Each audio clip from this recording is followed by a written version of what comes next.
18-3 with the number one offense in basketball when Kawhi Leonard is on the basketball court. And then the brother's averaging 25.7 on 52% shooting, 43% from three-point range, and just balling. I mean, I'm looking at him last night, making steals, going the length of the court, jumping. I'm like this. He dunked, he came down like, is he hurt? Is he hurt? Is he going to be all right? You know what I'm saying? I'm just looking at him, and I'm like, he running that back down on the court. You look pretty damn good. And I'm looking at him, and I'm saying, ooh, this is going to get very interesting, because here's what it comes down to. With Kawhi Leonard healthy, Kawhi Leonard can carry the Los Angeles Clippers to the conference finals. He can do that. We can't dismiss. Listen, they can talk Zubac all they want to. He's about to. I appreciate what we've been seeing from him. It's about to come to an end. Now you going up against the Joker. You can wrap that up. All that stuff you've been doing numbers wise, it ain't gonna be nothing compared to. Ain't gonna be anything compared to his numbers, okay? But Kawhi and James Harden could deliver the goods in a series against Denver. And this Kawhi Leonard that I'm looking at right now, if that brother with this James Harden that I've been seeing, man, it's getting interesting. Clippers could go to the conference finals, if not the finals, with this brother. Kawhi looks special right now. I gotta give you credit.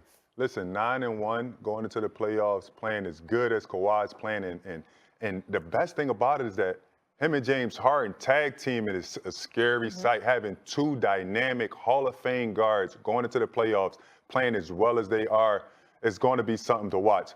And, you know, go back to your point with Zubac and Jokic. Listen, Zubac has been playing really well. He will challenge Jokic defensively, and it will be a little toll on him. And it'd be interesting to see how tired and how much he can get Jokic to actually defend, right? And, listen, David Alderman going into his first playoff series against arguably one of the best coaches in the NBA.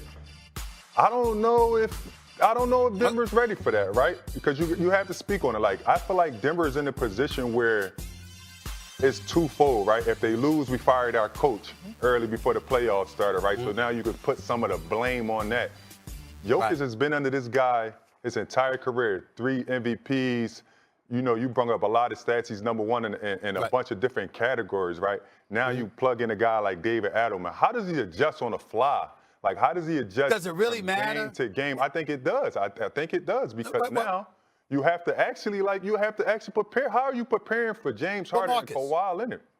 Well, only thing I'm saying is I don't think Denver has the personnel. I don't think it's about coaching. I don't think they have the personnel, the depth. What I'm talking about. Your start five is your start five if they're healthy enough to be there. That's different. But I don't think they have the depth on a personnel level to compete with the Los Angeles Clippers if Kawhi Leonard and James Harden's there. And let's not forget Norman Powell, because you talk about a brother that I love. I mean, I love that brother. I've always felt he was underrated. This brother, this year. And then let's also not forget the addition of Jeff Van Gundy, how their defense has been tight all year long. So we know the greatness of Ty Lue as a coach in terms of his in-game adjustments. Ty Lue is special, no question. I'm not. But when you add Jeff Van Gundy to the mix, you got 2 head coaches there. Jeff Van Gundy is a damn head coach in this league. We all know what he brings to the table. His basketball acumen is not to be challenged, okay? And it's not an accident that they were a top-rated defensive team. But then to have their offense flowing like this with Kawhi and James Harden and Powell. I mean, listen, I ain't going to go as far as Lethal Weapon 3. This ain't college at Georgia Tech with Kenny Anderson, Brian Oliver, and D3, Dennis Scott. But damn it, you remember those days. It was special. And when I'm looking at James Harden with Powell, with Kawhi, it has given me cause to pause. I'm just happy to look at the Los Angeles Clippers. I'm just happy look, man. You was looking at me crazy. Matter of fact, you had social media looking at me crazy, man. That's right. Looking at me crazy, and now they on my side. Yeah. We gonna see. Who got the last laugh? We gonna see. Hold on, whoa. It's not the last laugh, Molly. I mean, this Kawhi Leonard has missed 15 of the last 19 playoff games. Let's see if the durability is going to be maintained. Different load. He got James. Okay. Harden. I understand. He got Norman Powell, which you just. Man, that brother can get hurt going to the bathroom. You can't do that. Don't worry, Stephen A. He can get hurt going to the bathroom. Come on, Marcus. He could get hurt going to the He back. ain't hurt You right know now, that. Steve. It's He's up not. right now. He's It's not. up, and He's they playing definitely not well, hurt and right they now. my favorite. It's a new He looks day, it's great. a new year, it's new season, new playoffs. Let's go. Let's Get to the Warriors. They lost 3 of their last 5 games. So I love the play-in, by the way. I love the play-in, it. too. I mean, it's a little, if you watched only golf yesterday and woke up today to get caught up in the NBA, you're like, wait, what? Yeah. Yes, the Warriors will face the Grizzlies for the chance to then face the Rockets in the first round. Loser faces the winner of Kings-Mavs, who then will face off, you know what it is. But anywho, the Jimmy Butler trade happens, and they figure something out. But I'm wondering, Lou, have other teams now figured them out a little bit more? Yeah, I think this goes back to what Steve Kerr said earlier in the season. He said Steph was tired, he was exhausted, and you just got to pay attention to the games. When you watch them play, look how hard it is for him to get shots. Like, they're making everything difficult for Steph. He's getting doubled, he's getting trapped. They're making him go to the rim. He's running off a lot of screens. He's exerting a lot of energy to score the basketball. And so when you don't have that option like you want to and score in ease like you're used to with the Golden State Warriors, it makes it difficult. And especially when your game plan has been, when Steph Curry runs off a screen and you can't get it to him, we're just going to throw the ball in the Jimmy.